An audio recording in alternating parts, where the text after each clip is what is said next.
The autumn leaves whispered secrets beneath my trembling feet as I stood paralyzed behind my mother's kitchen window, my heart hammering against my ribs like a caged bird desperate to escape. My 11-year-old son Tyler's small fingers dug into my palm with such desperate intensity that I could feel his fear bleeding into mine. But nothing, absolutely nothing, could have prepared me for the soul-crushing agony that was about to tear through my chest like a serrated blade as I listened to the two people who owned my entire world coldly orchestrate the complete annihilation of everything I believed about love, trust, and the sacred bonds of family. She's completely shattered, Helen, always drowning in her own tears, constantly clinging like some pathetic shadow. I'm suffocating under the weight of her neediness. My husband Brandon's voice sliced through the fragile glass barrier like a poisoned arrow, finding its mark in the very center of my beating heart. My mother's laughter erupted, sharp, vicious, and dripping with years of hidden contempt. Didn't I warn you? Didn't I tell you from the very beginning not to chain yourself to that broken little bird? I always knew she was far too fragile, too emotionally crippled for a strong man like you. Some women are just born to be victims. Each word crashed into me like a physical assault, sending shockwaves through my nervous system. My knees buckled as if someone had torn the very foundation from beneath my feet. Tyler's confused, frightened eyes searched my face for answers I couldn't give, sensing with that terrifying intuition children possess that our world was imploding around us in real time. I pressed my trembling finger against my lips, silently begging him to remain invisible while everything I thought I knew about my life crumbled into dust. The insurance payout from her father's tragic death was like winning the lottery for a while, Brandon continued, his tone so casual, so conversational, as if he were discussing weekend plans rather than the calculated destruction of his wife's soul. But now that golden goose is nearly empty. I'm absolutely done with this charade of playing the devoted husband to someone so utterly worthless. The windowsill became my lifeline as my legs threatened to give way entirely. The insurance money, that sacred nest egg we had supposedly been nurturing for Tyler's bright future, the financial security blanket that was meant to protect us from life's storms. He had been feeding off my grief, using my father's death as his personal ATM machine. Every loving gesture, every tender moment, every promise of forever, all of it had been an elaborate performance designed to drain me dry. "So what's your master plan?" my mother asked, and I could literally taste the excitement in her voice, as if she were savoring every moment of this betrayal like fine wine. "I'm walking away from this disaster, taking absolutely everything. She's so completely broken, so utterly defeated by life, that she won't even attempt to fight back. She'll just dissolve into her usual puddle of tears and accept whatever scraps I decide to leave behind. She always does." That's when something fundamental inside my chest didn't just break. It transformed. The part of me that had spent 32 years believing in fairy tales, in the goodness of people, in the sanctity of family bonds, that part died a violent death in that moment. But from its ashes, something entirely new was being born. Something cold and calculating. Something that would teach Brandon and my mother a lesson they would never, ever forget about what happens when you systematically destroy a woman who suddenly discovers she has absolutely nothing left to lose. I pulled Tyler away from that window of revelation and moved like a ghost toward my car, my mind already spinning with intricate plans for retribution. They had convinced themselves I was weak. They had spent years conditioning me to believe I was broken beyond repair. They were about to discover just how catastrophically wrong they had been about Rebecca Miller. Before we dive deeper into this incredible journey of transformation and revenge, drop a comment below telling us which corner of the world you're watching from. We absolutely love connecting with our amazing global family scattered across every continent. And if this is your virgin voyage to our channel, smash that subscribe button right now, because your support fuels our mission to bring you the most jaw-dropping, emotionally charged stories of triumph and justice. Trust me, You're about to witness something absolutely extraordinary. Let's continue. 3 months before my world exploded into a million jagged pieces, I had been sleepwalking through what I genuinely believed was a picture-perfect existence. Well, as perfect as life could possibly be for someone like me. Someone who had spent the majority of my 32 years on this planet, convinced deep in her bones that she was fundamentally unworthy of genuine happiness, real love, or any of life's precious gifts. My name is Rebecca, and I had mastered the art of making myself invisible, of shrinking into whatever space others decided I deserved. That ordinary Tuesday morning, the morning that would serve as the launch pad for the most dramatic transformation of my entire existence, began exactly like hundreds of other mornings before it. I dragged myself from the warm cocoon of sleep in our cozy 3-bedroom sanctuary on Maple Street. The same house Brandon and I had carefully chosen when Tyler was just a chubby-cheeked 2-year-old with sticky fingers and an infectious giggle. The same house where I had foolishly imagined we would grow silver-haired together, surrounded by grandchildren and decades of accumulated memories. Brandon was already transformed from sleepy husband into polished professional, showered, dressed in his crisp blue work uniform that made his shoulders look impossibly broad. He managed a small but respected construction company, and his reputation in our tight-knit community was absolutely golden. Everyone in town looked up to him with genuine admiration. He was the kind of man who commanded respect in every room he entered, the type other men aspired to become, and women found themselves unconsciously drawn to like moths to a flame. I never could wrap my head around what a man like that could possibly see in someone like me. "Morning, my beautiful wife," he murmured against my forehead, his lips warm and familiar as I stumbled into our sun-drenched kitchen, wearing my ancient, threadbare bathrobe. "Made your coffee exactly how you love it." My heart performed that same ridiculous little dance it had been doing since our very first date, 12 incredible years ago.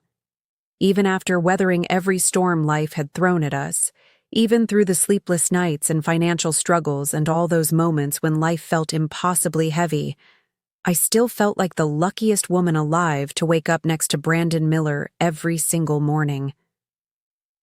"Is our boy up yet?" I asked, wrapping my cold fingers around the perfectly prepared coffee mug, adding the cream Brandon had thoughtfully left within easy reach. He never forgot these tiny gestures that made me feel cherished, protected, loved. Or so I believed with every fiber of my trusting heart, still buried under his covers like a hibernating bear. "I'll drag him into the land of the living in a few minutes." Brandon checked his expensive watch with practiced efficiency. "Starting that massive Jackson house renovation today. Could be pulling another late night." I nodded with the resigned understanding of a construction wife. Our small town's building industry was brutally unpredictable, feast or famine, and we had learned years ago to treasure whatever precious time we could steal together between projects. "Mom called yesterday," I mentioned, stirring my coffee with deliberate casualness. "She's practically begging us to visit this weekend. It's been way too long since we've all been together." Something flickered across Brandon's handsome features, a shadow that passed so quickly I almost convinced myself I had imagined it. His entire expression shifted for just a heartbeat, something dark and unreadable flashing in his eyes before vanishing like smoke. "Absolutely, sweetheart. Whatever makes you happy," he agreed, but his voice carried a strange new quality I couldn't quite identify. Looking back now with the brutal clarity of hindsight, I should have paid attention to that moment. Should have noticed how his jaw tightened almost imperceptibly when he agreed. Should have seen the way his hands clenched just a fraction tighter around his coffee mug. But I was so pathetically grateful that my husband and mother seemed to genuinely enjoy each other's company that I missed every single blazing red flag waving right in front of my naive face. Tyler exploded into our peaceful kitchen like a miniature tornado, his dark hair defying every law of physics and gravity. At 11, he was all gangly limbs and boundless energy, growing so fast I could barely keep him in clothes that actually fit his rapidly changing body. Morning, Mom. Morning, Dad. He attacked a piece of toast like he hadn't eaten in days. Slow down there, speed racer. I laughed, my heart swelling with that fierce, protective love only mothers understand. That toast isn't going anywhere. Brandon reached over and playfully messed up Tyler's already chaotic hair. Listen to your brilliant mother, son. She's got more wisdom in her little finger than most people have in their entire bodies. The warmth in his voice, so genuine and loving, made my chest tight with overwhelming emotion. This was my universe. These two incredible human beings were literally everything that mattered in my world. Without them, I was nothing but an empty shell drifting through space. At least, that's what I had been programmed to believe about myself. Brandon left for work with his customary kiss and whispered, "Love you," at the door. Tyler caught his school bus with military precision, and I settled into my comfortable, predictable routine of transforming our house into a spotless sanctuary, tackling mountains of laundry, and preparing for my part-time position at our town's beloved library. Working at the library felt like coming home to myself every single day.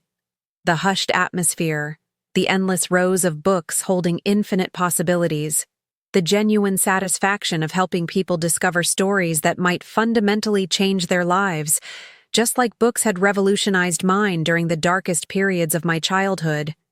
Reading had been my escape route from a house where my mother's criticism was as constant and reliable as sunrise, where nothing I ever did was quite good enough, smart enough, worthy enough.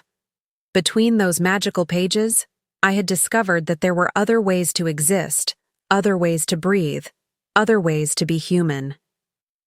Mrs. Maverick, my supervisor, was already busy shelving returned books when I arrived, moving with the graceful efficiency of someone who had spent decades surrounded by stories. "Good morning, Rebecca. You're absolutely glowing today," she said with that genuine warmth that made her one of the precious few people who consistently made me feel valued, seen, important. Mrs. Maverick was an elegant woman in her 60s with kind eyes that crinkled at the corners and a gentle way of speaking that reminded me of the grandmother I had never been blessed to know. "Thank you so much, Mrs. Maverick. How was your weekend?" "Absolutely wonderful, dear. My grandson came for a visit. He's right around Tyler's age, actually. Those two should definitely meet sometime soon." I smiled and nodded enthusiastically, but inside I felt that familiar twist of anxiety coiling in my stomach like a serpent. Making social plans with other families meant risking them seeing through my carefully constructed facade, discovering how fundamentally broken I really was. What if Tyler felt embarrassed by his pathetic mother? What if the other parents took one look at me and instantly recognized that I wasn't good enough to be in their circle?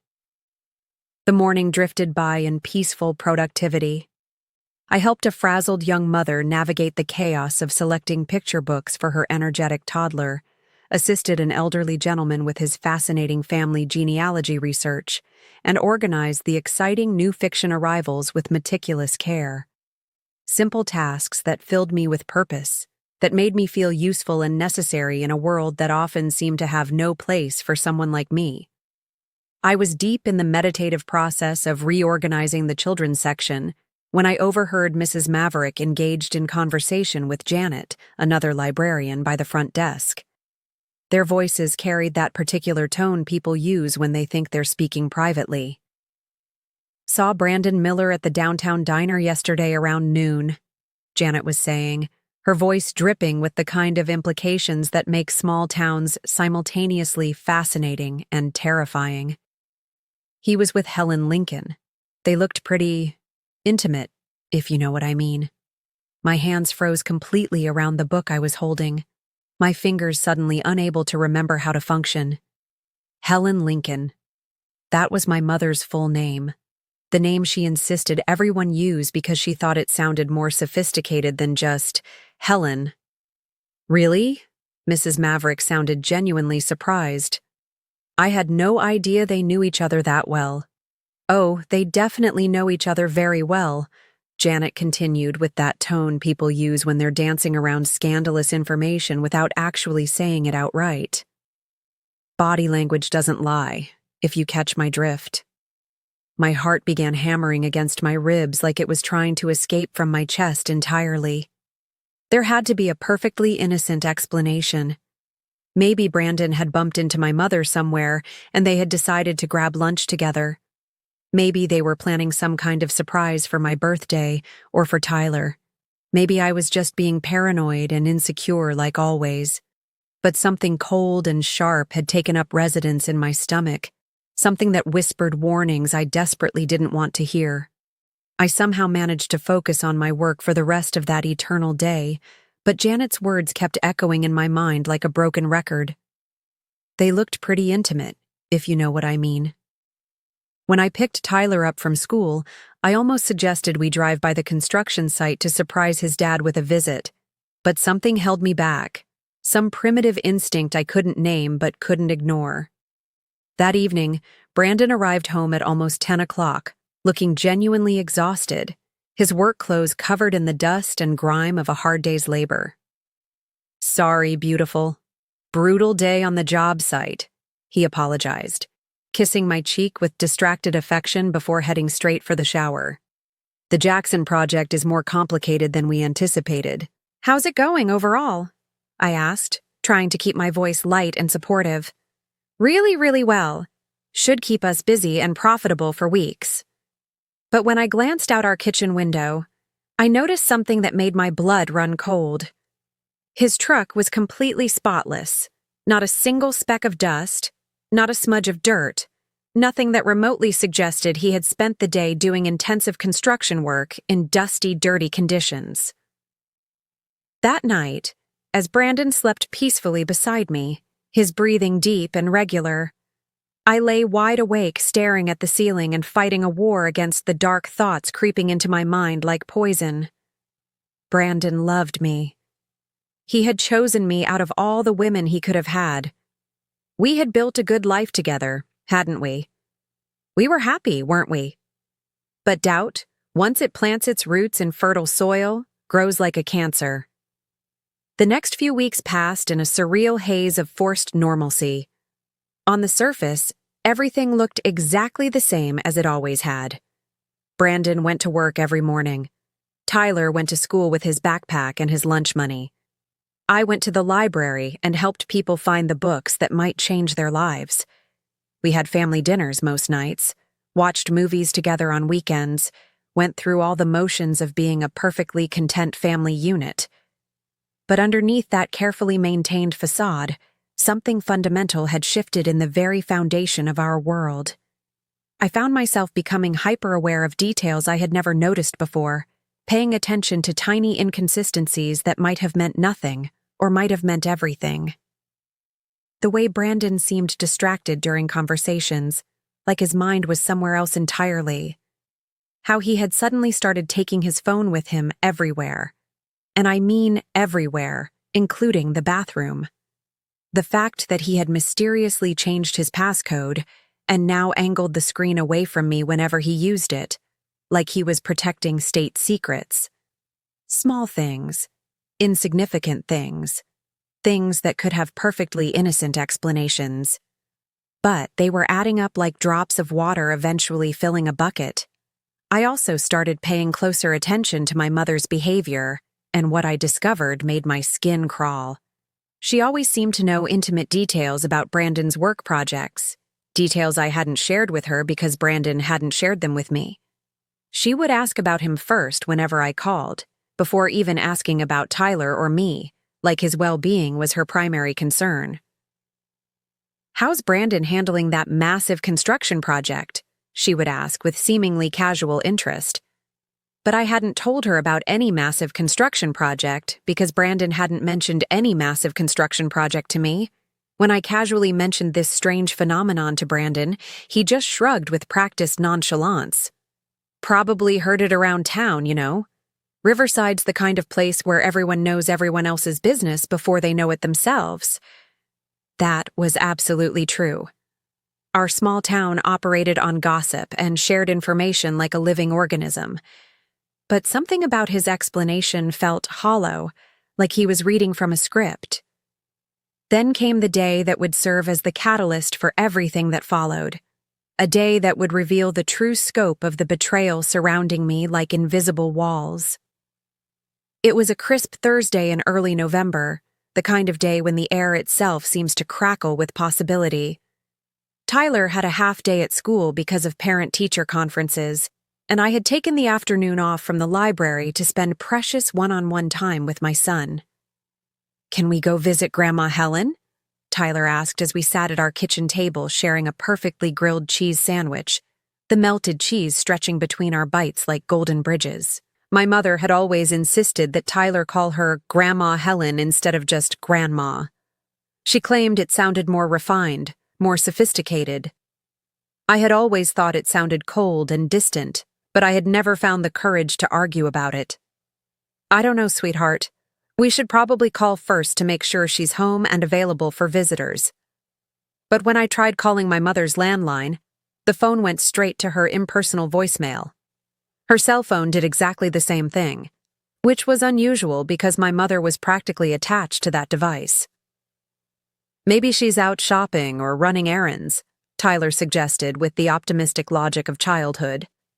"We could drive by and see if her car's in the driveway."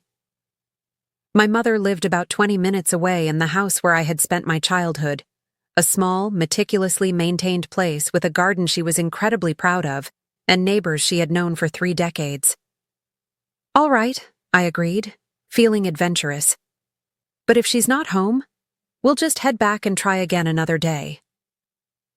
The drive to my mother's house was absolutely peaceful.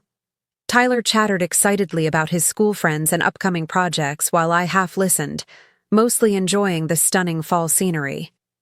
The leaves were at their absolute peak of autumn glory, painting our entire world in breathtaking shades of gold, crimson, and amber. But when we turned onto my mother's familiar street, my blood turned to ice water in my veins. Brandon's distinctive truck was parked boldly in my mother's driveway like it belonged there. I pulled over across the street, my hands suddenly shaking so violently I could barely maintain my grip on the steering wheel. My entire world tilted on its axis as my brain struggled to process what my eyes were seeing. Tyler looked up from his handheld game, confusion written across his innocent features. "Why did we stop, Mom? Isn't that Dad's truck?" "Yeah," I managed to choke out through a throat that felt like it was closing. "It definitely is." My mind raced through every possible innocent explanation like a computer processing data at light speed. Maybe Brandon was helping my mother with some kind of household repair. Maybe her sink was leaking or her roof needed emergency attention. Maybe there was a perfectly reasonable explanation for why my husband's truck was parked at my mother's house when he was supposed to be working on a construction site across town. Maybe. "Are we going inside to say hi?" Tyler asked with the innocent expectation of a child who still believed the world made sense. "In just a minute," I said, my voice sounding strange and distant even to my own ears. "I just want to figure out what's happening first." Every instinct I possessed was screaming danger signals at maximum volume. Every primitive survival mechanism was telling me not to knock on that door, not to announce our presence, not to walk blindly into whatever was waiting inside that house. We walked quietly around to the back of the house like burglars in our own family story. My mother's kitchen window faced the backyard, and I knew from countless childhood experiences that conversations inside could be heard clearly from that exact spot, a fact that had gotten me in trouble more than once as a curious little girl. What I heard through that window didn't just break my heart. It obliterated my entire understanding of reality. "She's completely shattered, Helen. Always drowning in tears, always desperately clinging to me like I'm her personal life preserver. I can't breathe under the weight of her constant neediness anymore." Brandon's voice was heavy with exhaustion and frustration, like he was discussing a burdensome responsibility he had been carrying far too long. "I told you from the very beginning not to marry her, didn't I?" My mother's voice was sharp with vindicated satisfaction, like she was savoring being proven right. I always said she was far too weak, too emotionally damaged for a strong, capable man like you. I gripped the windowsill so hard I was surprised it didn't crack under the pressure. My 11-year-old son gripped my hand with desperate intensity, like he understood on some primal level that our world was imploding, even if he couldn't comprehend the details. The insurance money from her father's death was like hitting the jackpot for a while, Brandon continued with the casual tone of someone discussing weekend plans. But now that golden goose is almost empty. I'm completely done playing the caring, devoted husband to someone so utterly pathetic. The world shifted violently beneath my feet. My father had died in a horrific car accident 3 years ago, leaving me a substantial life insurance payout, money that Brandon and I had supposedly been carefully saving for Tyler's college education. Money that was supposed to be our family's safety net, our security blanket against life's uncertainties. "What exactly are you planning to do about it?" my mother asked, and I could literally hear the excitement in her voice, like she was enjoying this conversation more than Christmas morning. "I'm going to leave her and take absolutely everything. She's so weak and broken that she won't even attempt to fight back. She'll just dissolve into her usual puddle of tears and accept whatever scraps I decide to leave behind. She always does exactly what I expect her to do." They both laughed then.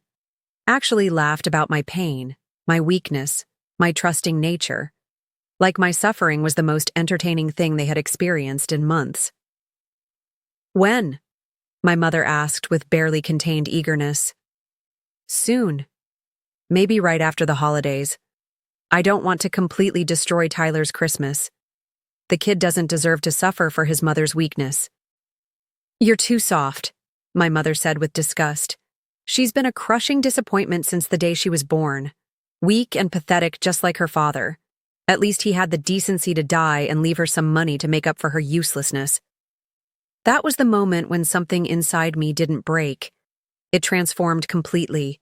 Not shattered, not cracked, but snapped like a rubber band stretched beyond its breaking point and then released with explosive force.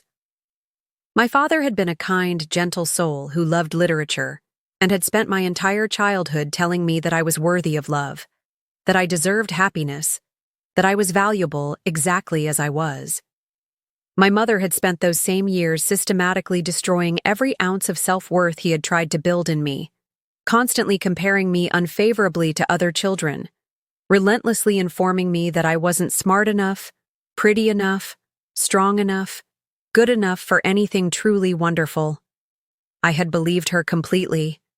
I had spent my entire adult life feeling grateful that Brandon had somehow chosen damaged, broken, pathetic me out of all the women he could have had. But now I understood the devastating truth with crystal clarity. He hadn't chosen me at all. He had chosen my father's money. And my mother hadn't just been critically disappointed in me. She had been actively, deliberately working to destroy my self-worth, so that when this moment of ultimate betrayal arrived, I would be too broken, too defeated, too crushed to fight back. I walked back to the car on legs that felt like they belonged to someone else entirely. Tyler looked up at me with growing concern, his young face creased with worry. "Mom, are you okay? You look really, really pale." "I'm perfectly fine, sweetheart," I said, surprised by how steady and controlled my voice sounded. "Change of plans, though. We're going home right now." "But what about Dad's truck? Shouldn't we go say hi and see what they're doing?" "Dad's busy helping Grandma Helen with something important. We'll see him when he gets home tonight." As I drove away from my mother's house with Tyler chattering innocently in the back seat, completely unaware that his entire world had just been revealed as an elaborate lie, my mind was already working with the precision of a master strategist. Planning, calculating, preparing for war. They thought I was weak and broken beyond repair. They thought I would just cry and accept whatever they decided to do to me. They were about to learn the most expensive lesson of their entire lives about what happens when you systematically underestimate a woman who suddenly discovers she has absolutely nothing left to lose. That night, I did something I hadn't done in years. I really, truly looked at myself in our bathroom mirror. The woman staring back at me was 32 years old but looked older, worn down by years of believing she wasn't worthy of taking up space in the world. Her brown hair was pulled back in the same simple, self-effacing ponytail she had worn for the last decade. No makeup because Brandon had always claimed he preferred me natural. Clothes that were practical and modest because anything else felt like asking for attention I didn't deserve. I looked exactly like what I was, a woman who had spent her entire adult life trying to be small, quiet, invisible, grateful for whatever crumbs of affection people were willing to throw in her direction. But behind my plain brown eyes, something new was burning with the intensity of a forge. Something that had been sleeping for far too long was finally fully awake. Brandon came home around 11 o'clock, exactly like always. He kissed my cheek with practiced affection, asked about my day with seeming interest, told me about his busy schedule for tomorrow. The perfect husband performance, executed with the skill of a professional actor. That night, after Brandon fell into his peaceful, guilt-free sleep, I got up and went to our home office like a woman possessed. We kept all our financial records in a filing cabinet there, records that Brandon handled completely because I was supposedly too emotional, too scattered, too fundamentally incompetent to deal with important money matters. What I discovered was worse than even my darkest imagination had conjured. The insurance money from my father's death, $150,000 that was supposed to be Tyler's sacred college fund, was almost completely gone. $50,000 had been mysteriously transferred to an account I didn't recognize. Another $30,000 had been withdrawn in cash over the past 6 months with no explanation. The remainder had been spent on phantom expenses that made absolutely no sense. $20,000 for home improvements that had never happened. $15,000 for business equipment for Brandon's construction company that I had never seen. Thousands more for mysterious expenses I couldn't identify or trace. I sat in that office until dawn broke over our neighborhood, going through every single piece of paper, every statement, every receipt, building a comprehensive picture of exactly how thoroughly, how systematically, how completely I had been betrayed by the two people I trusted most in this world. By the time the sun painted our walls with morning light, I knew 3 things with absolute, unshakable certainty. First, Brandon had been stealing from me methodically for months, probably years, carefully planning his exit strategy while playing the role of loving husband. Second, my mother had been his enthusiastic partner from the very beginning. Phone records revealed dozens of calls between them, often during hours when Brandon had told me he was working late. And third, most importantly, they had made the fatal error of severely underestimating Rebecca Miller. The next morning, I did something I hadn't done in a very long time. I called in sick to work. Not because I was actually sick, but because I had important business to conduct. Critical missions to accomplish. After Brandon left for his fake job and Tyler departed for school with his backpack and innocent smile, I drove to our bank. The same bank where I had been a loyal customer for 12 years, where the tellers knew me by name and treated me with genuine respect.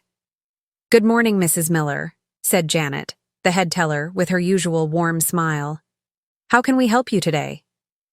"I need to speak with someone about my accounts," I said, with a confidence that surprised even me.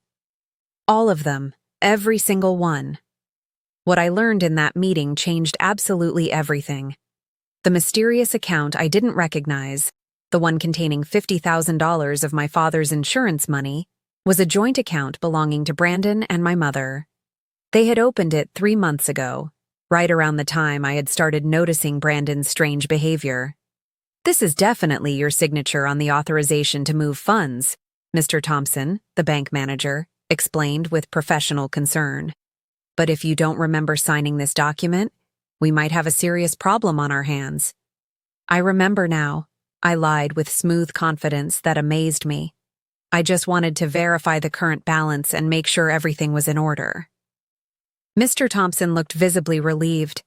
Banks absolutely hate family disputes, especially when large amounts of money are involved. But I wasn't going to make this the bank's problem. I was going to handle this myself. My next stop was the library, but not to work.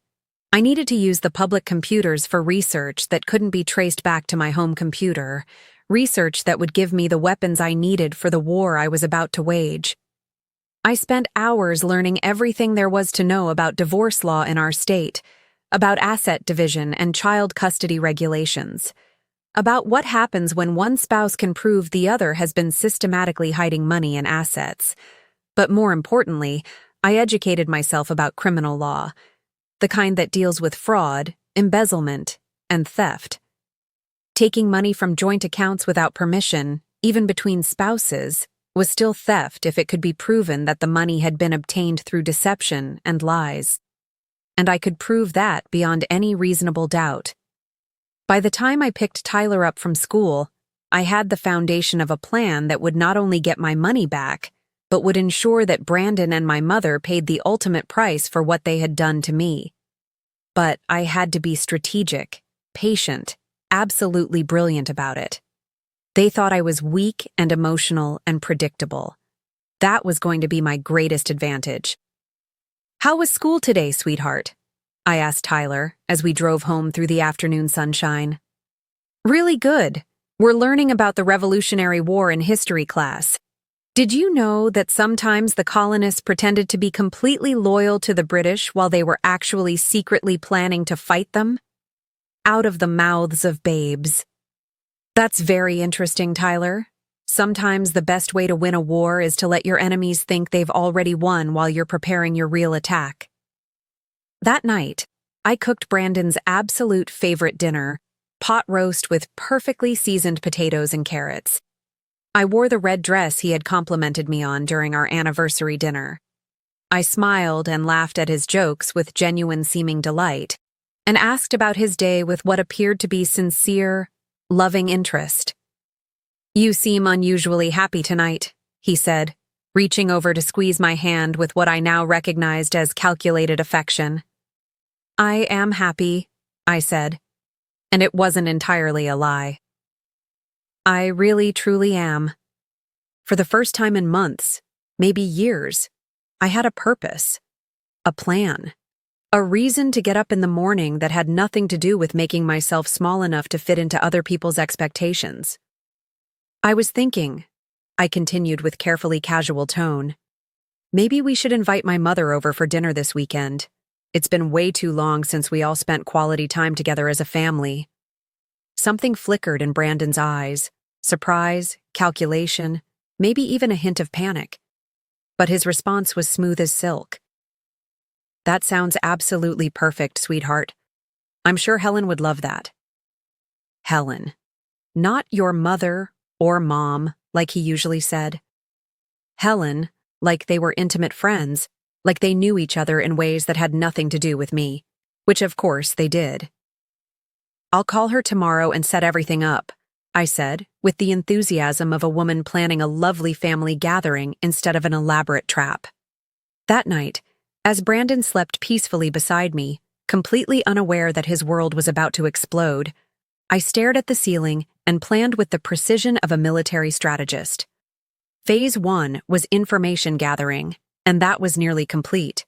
Phase 2 would be preparation, making sure I had everything I needed to destroy them both legally, financially, and emotionally.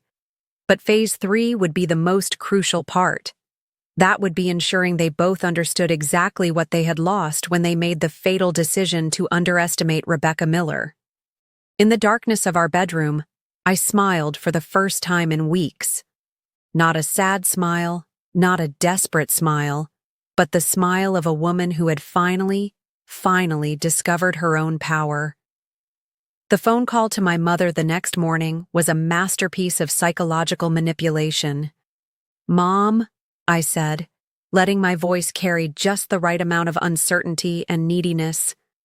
"I was wondering if you'd like to come over for dinner Saturday night. It feels like forever since we've all been together."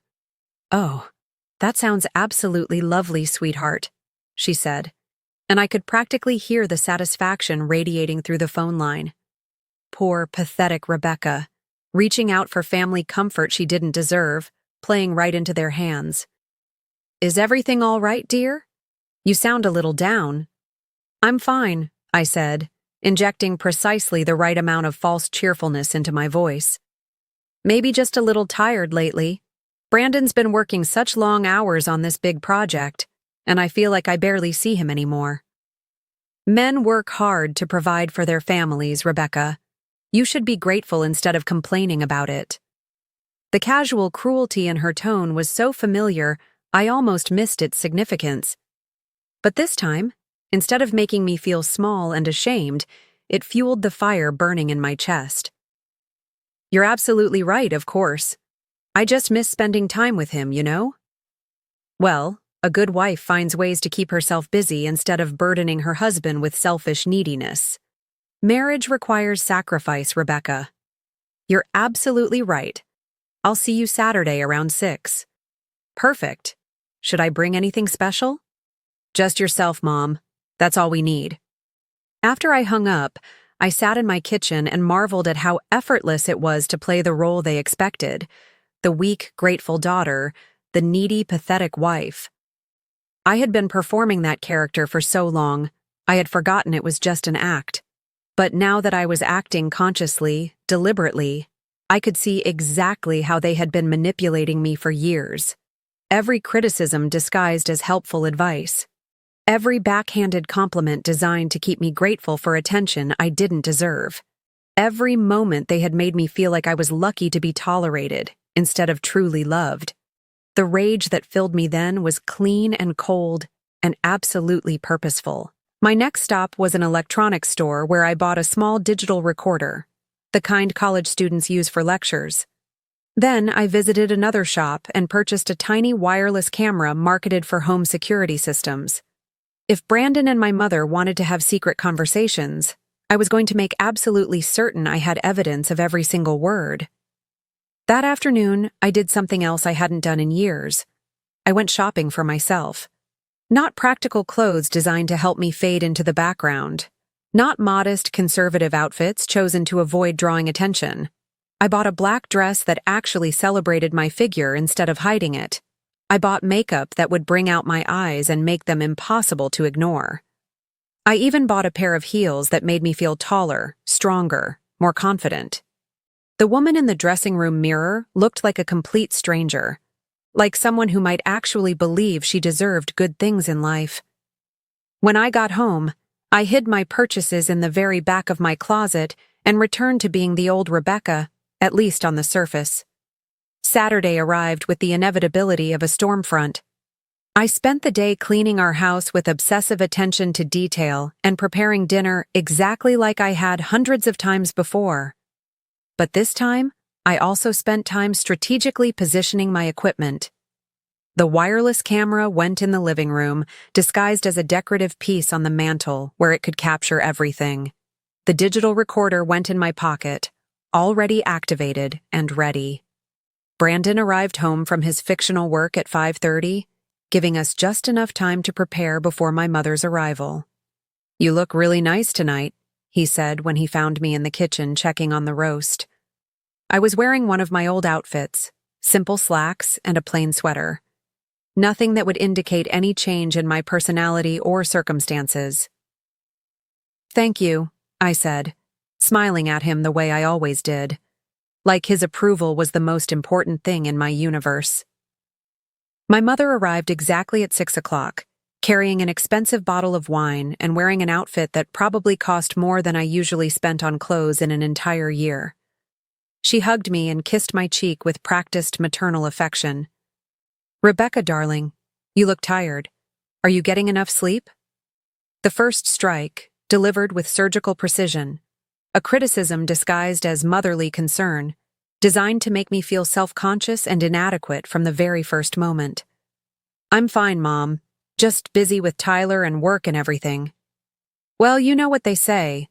A woman's work is never done." She laughed and handed Brandon the wine bottle. "Hello, Brandon. You look absolutely wonderful as always." The way she looked at my husband made my skin crawl with revulsion. There was something possessive in her gaze, something that suggested ownership, intimacy, secrets shared. But I smiled warmly and thanked her for the wine and served dinner like nothing in the world was wrong. The conversation during dinner was absolute torture. My mother and Brandon kept exchanging meaningful glances when they thought I wasn't looking. They had inside jokes I wasn't part of, references to conversations I hadn't been included in. They talked about people and events in ways that made it crystal clear they discussed these things privately, intimately. "Oh, Brandon," my mother said at one point. "Did you ever get that permit issue resolved with the city?" My blood turned to ice water. Brandon hadn't mentioned any permit issues to me, but he answered smoothly, like this was a topic they had covered extensively. "Yeah, finally got it all sorted out. Thanks for asking, Helen." "What permit issue?" I asked with innocent curiosity. "Just work stuff, babe.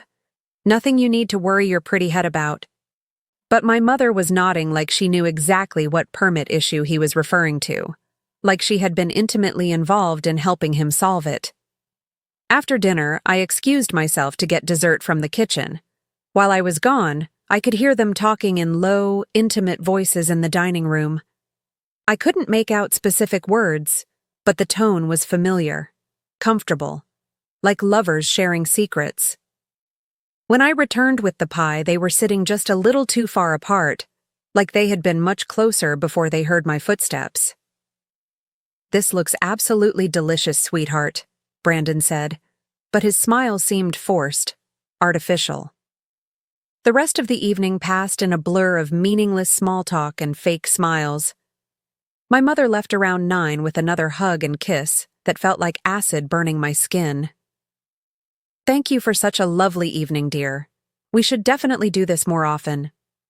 "Absolutely," I agreed with enthusiasm that would have won me an Oscar. Family is the most important thing in the world. After she left, Brandon helped me clean up the dishes with what appeared to be husbandly consideration. "Your mother seemed to really enjoy herself tonight," he observed casually. "She did. I'm so glad you two get along so well. She's a remarkable woman. She raised you to be exactly the wife I needed." The lies flowed from his mouth like water from a faucet, smooth, constant, seemingly effortless. That night, I lay in bed listening to Brandon sleep peacefully beside me, completely unaware that I had just gathered enough evidence to destroy his entire carefully constructed world. But I needed more. I needed proof of the financial theft that would hold up in court. I needed documentation of their affair that was so clear no judge could ignore it. Most importantly, I needed them to incriminate themselves so thoroughly that there would be no possibility of escape. And I knew exactly how to make that happen. The opportunity presented itself sooner than I had dared to hope. The following Wednesday, Brandon announced he would be working late again. "Big deadline on the Jackson job," he said, kissing my forehead at breakfast with practiced affection. "Might not be home until after midnight." But when I drove past the Jackson house during my lunch break, there were no work trucks, no signs of construction activity, no indication that anyone had been working there recently. That evening, after Tyler went to bed, I did something that would have seemed impossible just a month earlier.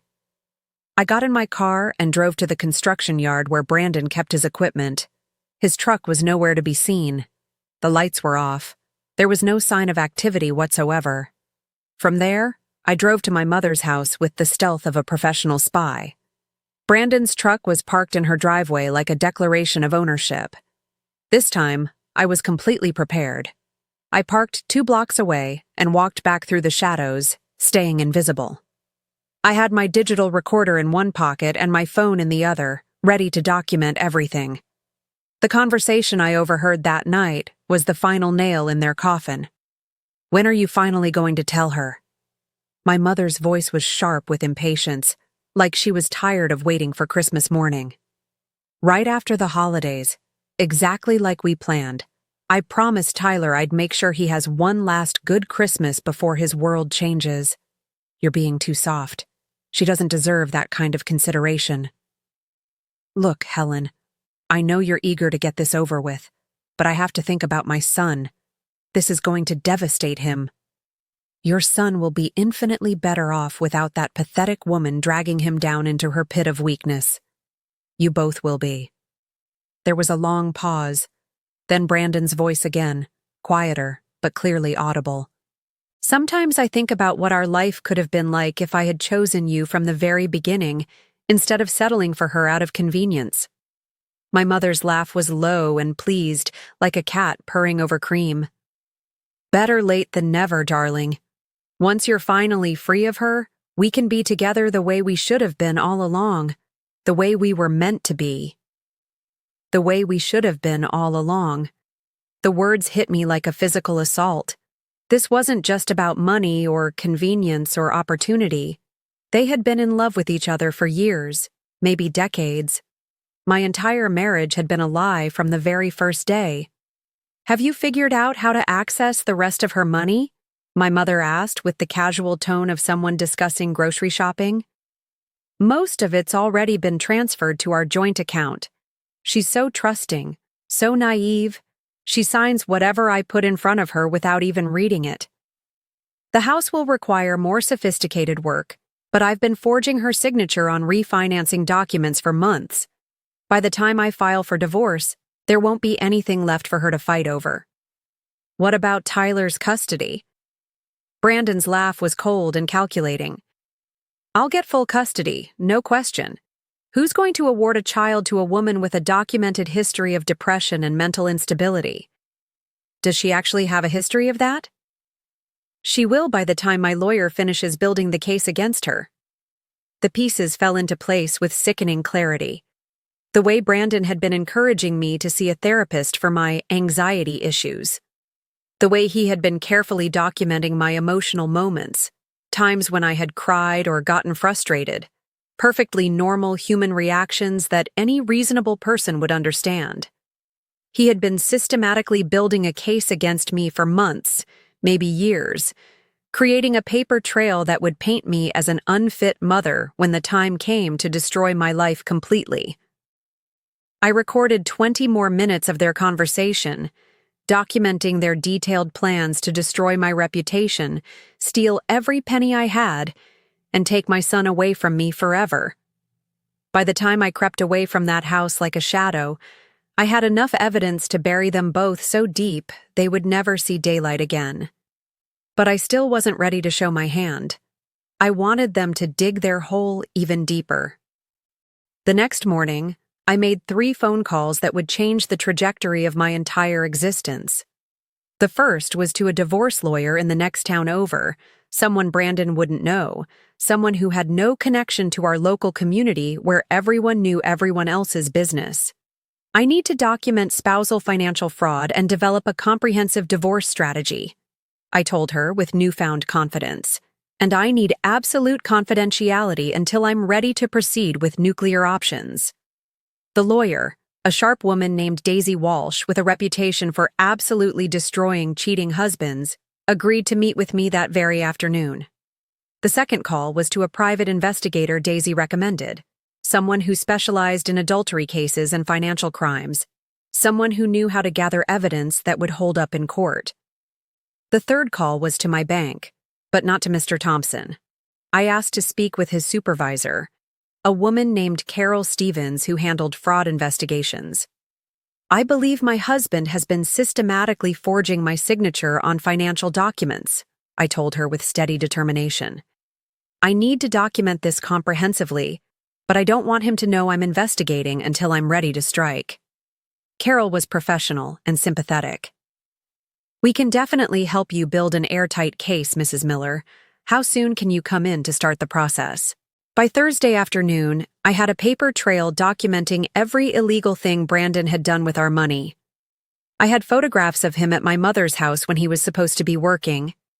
I had recorded conversations proving their affair and their systematic plans to destroy me. I also had a court-ordered freeze on all our accounts scheduled to go into effect the exact moment I filed for divorce. But I still wasn't ready to detonate this bomb. I wanted them to incriminate themselves even further.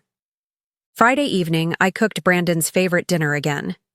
This time, I was wearing the new black dress I had bought, along with the makeup that brought out my eyes and made me look like a completely different woman. He noticed immediately, his eyes widening with surprise and something that might have been desire. "Wow, you look absolutely stunning tonight. What's the special occasion?" "Do I need a special occasion to look beautiful for my husband?" I asked, smiling at him in a way that would have been genuine just a month ago. During dinner, I casually mentioned something that made his face go completely pale. "I was thinking," I said with seemingly innocent enthusiasm, "maybe we should plan a vacation for Christmas. Somewhere warm and tropical. Tyler's never seen the ocean, and I think it would be magical for him." "That sounds expensive," Brandon said carefully, like he was walking through a minefield. "Oh, I don't think money will be a problem at all. I talked to my father's insurance company today, and they mentioned there might be additional benefits I didn't know about. Something about compound interest on delayed payouts that could be quite substantial." The lie rolled off my tongue so smoothly it surprised even me, but its effect on Brandon was immediate and absolutely satisfying. He nearly choked on his wine. "Really? How much money are we talking about?" "They're not entirely sure yet. Could be another 50,000, maybe significantly more. They're going to call me next week with the final numbers." Brandon's face went through a fascinating series of expressions: surprise, greed, calculation, and finally something that looked like barely controlled panic. That's absolutely wonderful, sweetheart. Really incredible news." But I could see the wheels turning frantically in his head. If there was more insurance money coming, he would want to get his hands on it before he abandoned me, which meant he would have to delay his timeline, which meant I had more time to prepare my final, devastating blow. That night, after Brandon fell asleep, I heard him get up around 2 a.m. I listened through the crack in our bedroom door as he made a hushed phone call from the kitchen. "Helen, yeah, it's me. We have a major problem." I crept to the top of the stairs with my recording device, capturing every word. "She says there's more insurance money coming. Another 50 grand, maybe more. No, I don't think she suspects anything at all. She's too stupid and trusting to put it together. We might have to wait longer than we originally planned." I know you're impatient. But if we move too fast and miss out on that money..." His voice faded as he walked further into the kitchen. But I had heard enough. They were going to delay destroying me until they could steal even more money that didn't actually exist. Absolutely perfect. The next 2 weeks were simultaneously the hardest and most exhilarating of my entire life. Not because of what Brandon and my mother were doing to me. I was past caring about their betrayal. The difficult part was maintaining the performance of being the same weak, grateful woman they expected while I prepared to obliterate them both. Every morning, I woke up and put on the mask of old Rebecca. Humble, anxious, pathetically grateful for any scrap of attention or affection. I cooked Brandon's favorite meals with seemingly loving care, asked about his day with apparent genuine interest, and made sure Tyler never suspected that anything was wrong. But underneath that carefully maintained facade, I was a woman completely transformed. I spent my lunch hours meeting with lawyers and investigators, building a case so comprehensive and airtight that no judge in the world would let Brandon walk away with my money or my son. The private investigator, a former police detective named Mike Torres, was particularly impressed with my thoroughness. "In 30 years of doing this job," he told me during one of our clandestine meetings, "I've never seen documentation this detailed and systematic. Your husband isn't just cheating and stealing. He's created a paper trail that proves criminal intent beyond any reasonable doubt." "What kind of criminal charges are we talking about?" I asked. "Fraud, embezzlement, forgery, conspiracy. If the prosecutor decides to pursue this aggressively, he could be looking at 5 to 10 years in prison." The thought should have made me feel guilty or conflicted.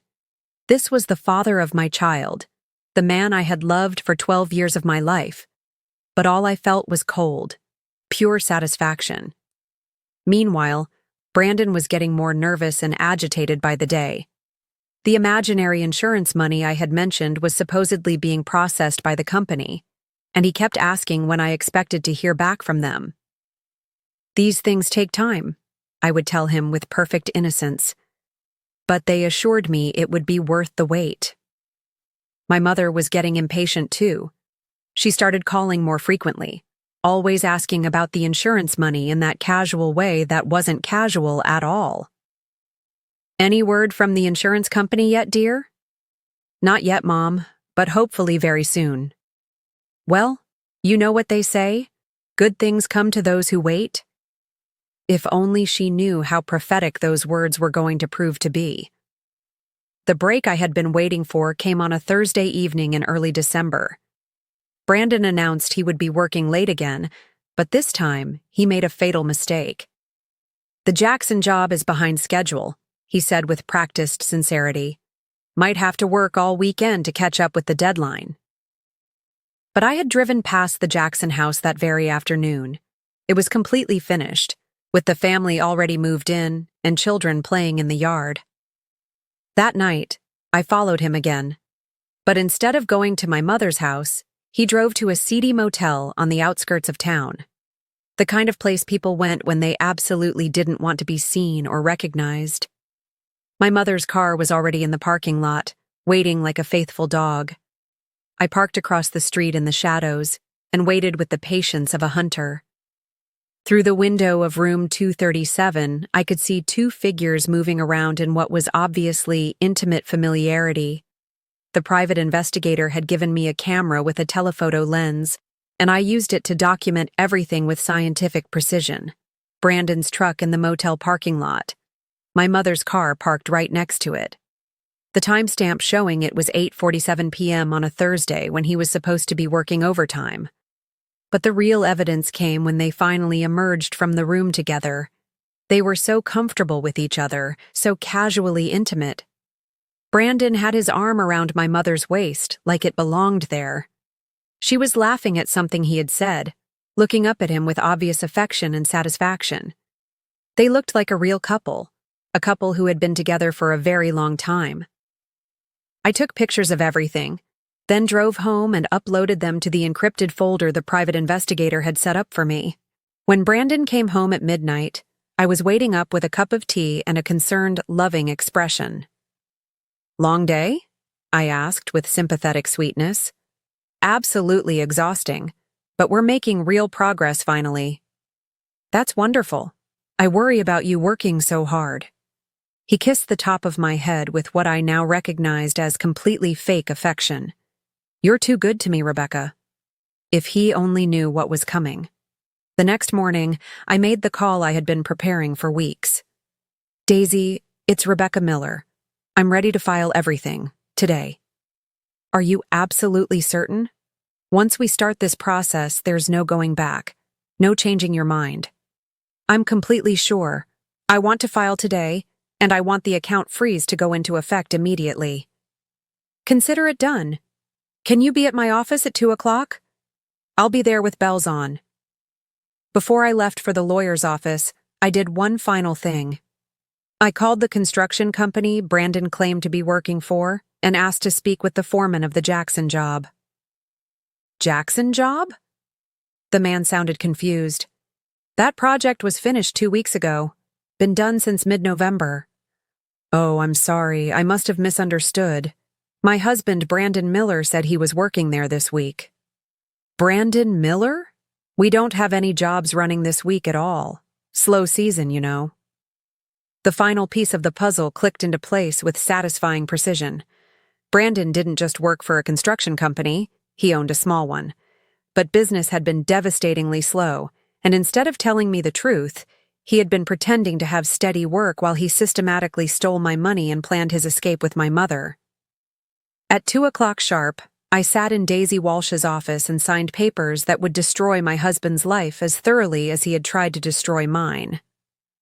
"The account freeze goes into effect at close of business today," she explained with professional satisfaction. "He won't be able to access any of the joint accounts or the money he transferred to his account with your mother." "What about the house?" Since you can prove he forged your signature on the refinancing documents, those transactions are completely void. The house stays in your name. And custody of Tyler? Daisy smiled grimly. Given the evidence of financial fraud and the psychological manipulation you've documented, I'd say there's virtually no chance he'll get custody. Supervised visitation at best, if he's lucky. What happens next? He'll be served with papers tomorrow morning. I'd strongly recommend you not be home when that happens. Take Tyler somewhere safe until we see how he reacts to having his world exploded. What about pressing criminal charges? That's entirely up to you. The evidence is strong enough that the district attorney would definitely prosecute if you want to pursue it. I thought about Brandon's systematic plan to paint me as mentally unstable in order to steal my child. I thought about my mother's casual cruelty and her obvious joy in my pain. I thought about the years of manipulation and lies and calculated destruction of my self-worth. Press charges, I said without hesitation. All of them. I want them to pay for every single thing they've done. That evening, I gave one final performance as the old Rebecca. I cooked dinner with loving attention, helped Tyler with his homework, and acted like everything in our world was perfectly normal. Brandon was distracted, probably worried about the insurance money that was never coming and would never exist. After Tyler went to bed, I sat with Brandon on the couch to watch television, exactly like we had thousands of times before in our fake marriage. I love our life together, I said, curling up against his side one last time. Me too, babe. Me too. The lie came so easily to him, so automatically. Even now, with papers being prepared that would destroy everything he had worked for, he could look me directly in the eye and lie without the slightest hesitation. But tomorrow, he would learn exactly what happened to people who made the fatal mistake of underestimating Rebecca Miller. I woke up before dawn on Friday morning with a sense of anticipation I hadn't felt since I was a child waiting for Christmas morning. Today was the day everything changed forever. I made breakfast for Tyler and got him ready for school exactly like always.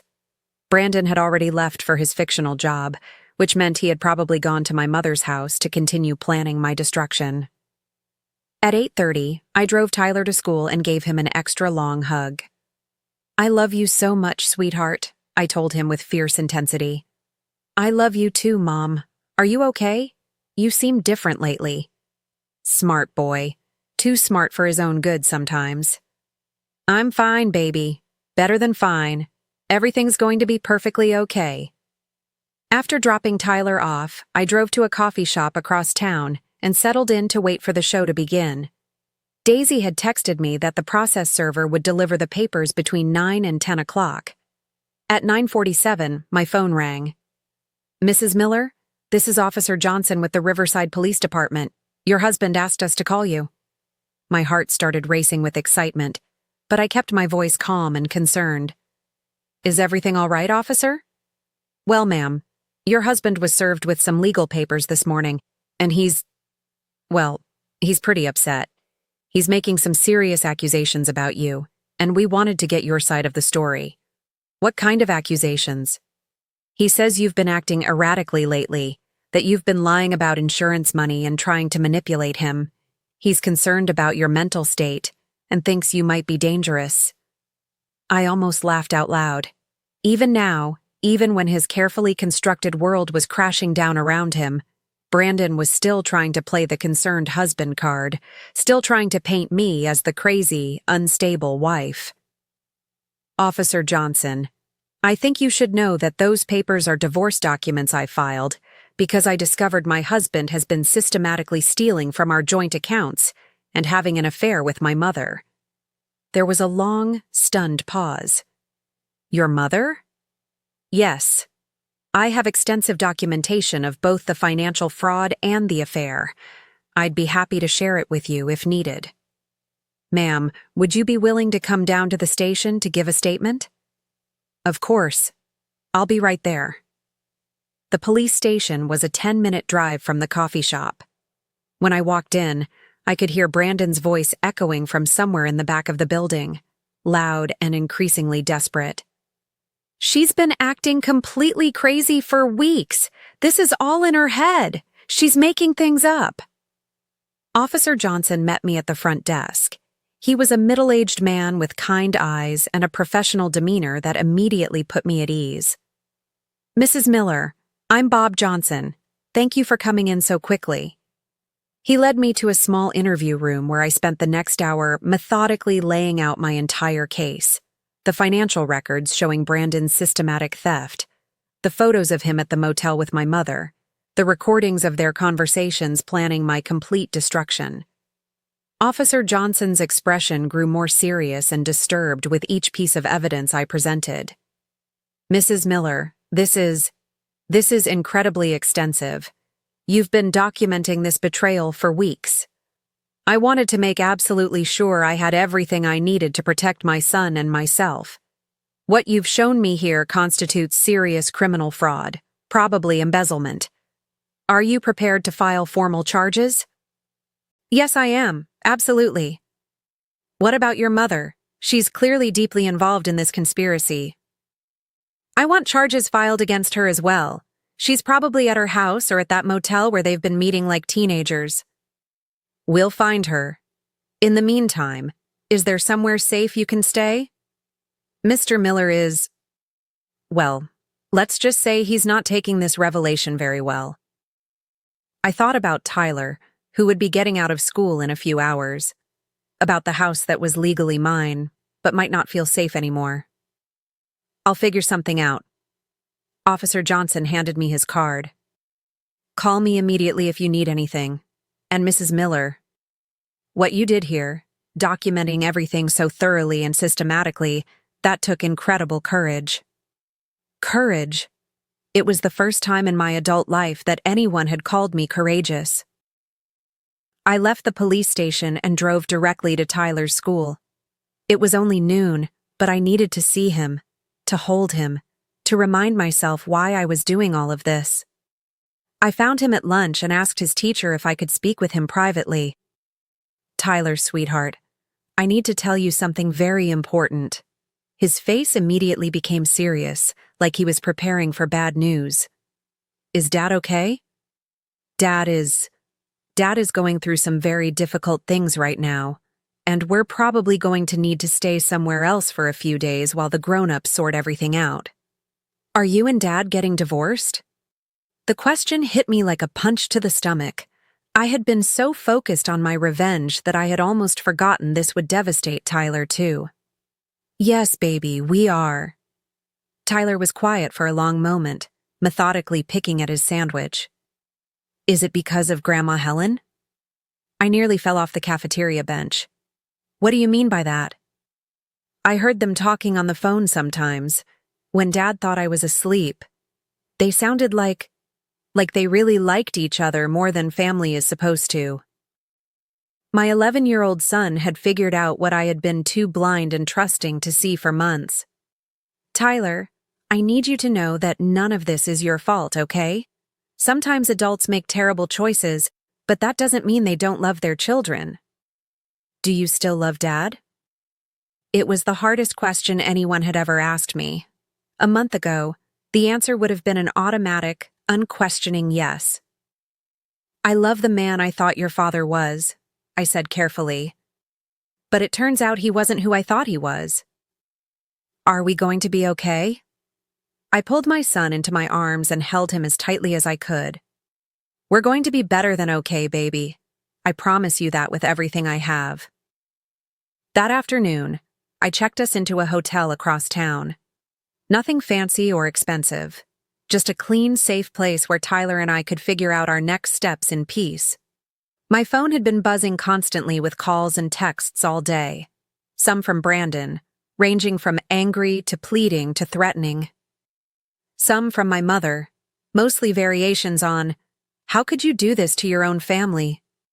But the call that actually mattered came at 6 o'clock, while Tyler and I were eating pizza and watching cartoons. Mrs. Miller, this is Officer Johnson. We've arrested both your husband and your mother. They're being charged with fraud, embezzlement, and conspiracy to commit financial crimes. What happens now? They'll probably be released on bail tomorrow, but they'll have restraining orders against them. They won't be allowed to contact you or Tyler directly. What about the money they stole? The district attorney is confident we can recover most of it. The account they moved it to has been frozen, and we're working on tracing the cash withdrawals. After I hung up, I sat on the hotel bed and tried to process everything that had happened in the span of a single day. This morning, I had been married to a man I thought I loved, living in a house I thought was safe, part of a family I thought was real. Tonight, I was divorced, my husband and mother were in jail, and my whole life had been revealed as an elaborate, years-long lie. But for the first time in years, maybe decades, I felt completely free. Tyler looked up from his cartoon. "Mom, are you crying?" I touched my face and realized I was crying, but they weren't tears of sadness or grief. "I'm okay, baby. These are happy tears." Happy tears. Sometimes grown-ups cry when they're happy, when they finally get free from something that was hurting them for a very long time. Tyler considered this with the seriousness of childhood. "Are we free now?" I looked at my son, my brave, intelligent, wonderful son who deserved so much better than the broken family I had been desperately trying to hold together. "Yes, Tyler, we're finally completely free." To be continued in the comments below. This story of transformation and ultimate justice is just getting started.